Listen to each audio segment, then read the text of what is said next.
Hello boys and girls. Today we're going to have a wee think about some science and hopefully we're going to do one part of our two-part science experiment this week. So as you've maybe already gathered, our new topic is at the seaside, and I don't know about you, but when I go to the seaside I think about the water and maybe getting to paddle my feet or go for a little swim. So we're going to be thinking a lot about water today and also next week when we look at the next part of our science experiment. So just to start off, I want you guys to have a little think about some other places where you might get water from. So not just the seaside. Pause this video and take a little think about some other places where you might find water, maybe at your house or maybe somewhere else that's not your house. Brilliant, well done boys and girls. You might find water maybe in your garden hose, maybe at a river, maybe from a water bottle, or maybe when you turn on the tap to get a drink of water or run yourself a bath. There's lots of different places where we might get water from. Another place that I want you to have a think about is the clouds up in the sky. We get lots of water called rain, and lots of it in Northern Ireland, and we get lots of rain and it comes down from the clouds, and we're going to think about today how that water actually gets into the sky to begin with. So this is all part of what we call the water cycle, and I'm going to explain what that means for you now. So the water cycle is the name that describes the way that water moves the whole way round the world. It just means that water is constantly going round and round planet Earth, just a little bit like a circle.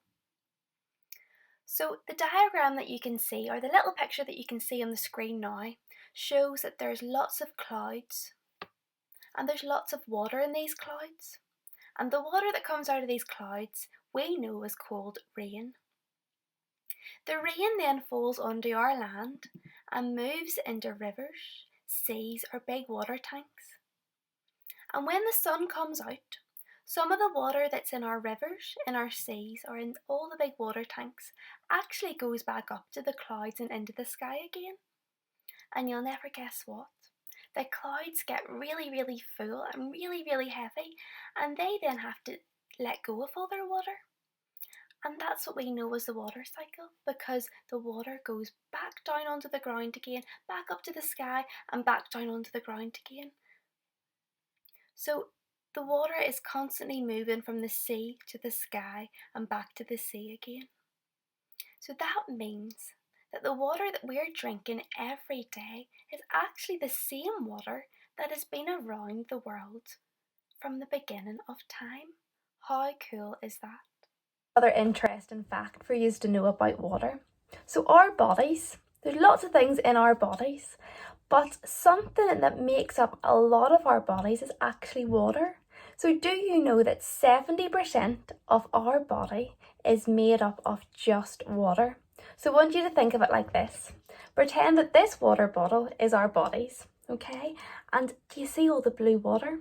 That's how much water our body is made up of. So that's why it's so important for us to stay hydrated and to drink plenty of water. And later on today, I'm hoping to get up for a little walk up the Kiev hill. I know that I've told some of you boys and girls that I live really close to the Kiev hill, so I thought today I'd go for a little walk, and I need to remember my water because I know I'll get really thirsty walking up all those hills.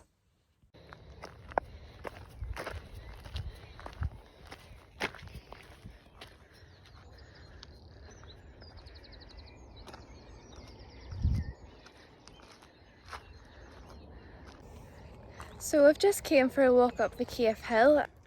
Move over and let me past.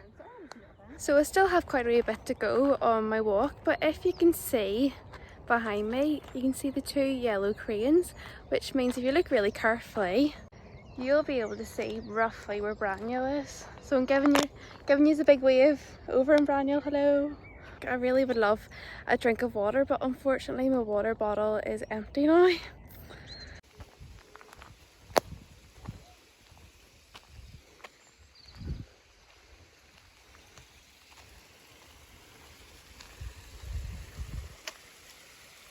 Okay, well, the good news is there's water and I've got an empty water bottle, so I'm just going to fill up my water bottle. What do you think, boys and girls? Would that be a good idea? So boys and girls, that's me back home after a lovely walk up the Kiev hill. It's a really lovely day out there, and I just thought I'd bring back some of the water that I actually did get from up there and show you. So that was in the river or in the waterfall, and oh my goodness, it doesn't look too pleasant here, doesn't it? I actually think there's some stones and there's actually a bit of grass in there. Do you think that would be good enough for me to drink? No, I don't think so either. But I was just wondering then, if all this water ends up in the river and we have water in our taps, how does the water in our taps end up so clean? So for water to get to our taps and for it to be so clean, there's something that has to take place. The water needs to be cleaned and it needs to be filtered. And there's a really fancy word that scientists use, and it's called filtration. And that just means that all the water's getting cleaned and all the dirty bits are being taken out so it's safe for us to drink. I wonder if you could say that big fancy word with me now. We're ready? 1, 2. Filtration. Well done, that is a really tricky word to say. I am still pretty thirsty and I don't think that this water in this water bottle is really going to cut it. So what I thought I would do now is I would make my own water filter to make this dirty water really clean again. So I'm going to use a few different things. I'm going to need another water bottle, a big one, you know, that maybe like Coke or lemonade would come in. So we're going to use one of those. We're going to use some sand. We're going to use some stones and then some cotton wool. Okay, so we're going to do this next week in our second part of our science experiment, but what I want you to do now is to send me or Miss Bannister a little message on Seesaw, and I want you to make a little guess or a prediction. Do you think the sand, the stones and the cotton wool is going to be able to make this dirty water clean again? So if you think it will make it clean, I want you to send us a thumbs up. If you're not too sure, and that's okay, put your thumbs like this. And if you don't think it will make it clean, send us a thumbs down. Okay, so I'm really looking forward to seeing what's going to happen and speak to you again next week. Bye.